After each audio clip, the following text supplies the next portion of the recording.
Meow, my friends. Trump's at it again, threatening to give NATO the old heave-ho faster than a cat chasing a laser pointer. The former president's been yapping away, calling NATO dead and vowing, "We will leave. We will quit NATO." It's like he's trying to use up all of NATO's 9 lives in one go. But this isn't just Trump being his bog-standard self. His new bestie, that Elon Musk bloke.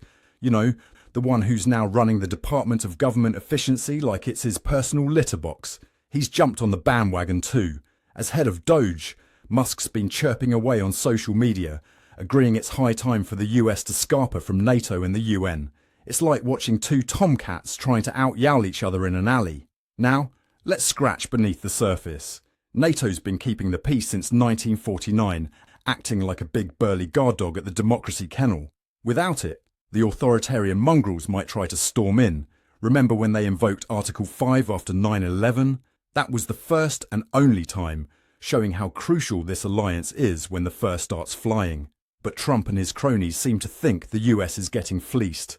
They're caterwauling about how America's forking out more than its fair share, with over 50% of NATO's funding coming from Uncle Sam's kibble bowl. Fair enough, the Yanks are splashing out about 880 billion quid on defence, which is enough to buy every cat in America a solid gold scratching post. European leaders are getting their whiskers in a twist over this. Czech Prime Minister Petr Fiala's saying they need to stop being scaredy cats and take responsibility for their own security. And Ukraine's President Zelensky, he reckons if the US legs it, there's a 100% chance Russia will be measuring up Europe for new curtains to shred. Speaking of Russia, they'd be purring with delight if America did a runner. They could start throwing their weight around in Eastern Europe, maybe even have a pop at the Baltic states or Moldova. It'd be like leaving the cat flap open and putting out a saucer of cream for Putin and his alley cats. But here's the kicker, my friends.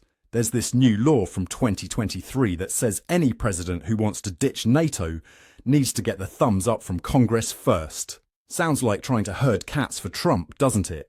But some clever clogs reckon he might try to quiet quit instead. You know, like when a cat pretends to be asleep but is really plotting world domination. If you're as gobsmacked as I am about this NATO kerfuffle, smash that like button faster than Trump can tweet America first.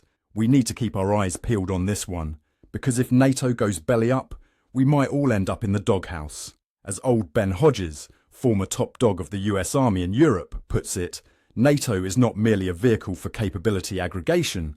Rather, it represents a unified front of democratic nations that can tackle shared threats collectively. Couldn't have meowed it better myself, mate. This whole situation's got the Republican Party fighting like cats and dogs. Some are lapping up Trump's anti-NATO milk, while others are hissing and spitting at the idea of ditching our allies. It's a right catastrophe. Remember, my friends, NATO's like a really good catnip toy. You don't realise how much you need it until it's gone. And if the US decides to bury it in the litter box, we might all end up coughing up hairballs. Keep your ears perked and your tails high, because this story's far from over. I'm Ron de Parmesan, and that's the news, straight from the cat's whiskers. We'll be back soon with more. Thanks for tuning in. Meow!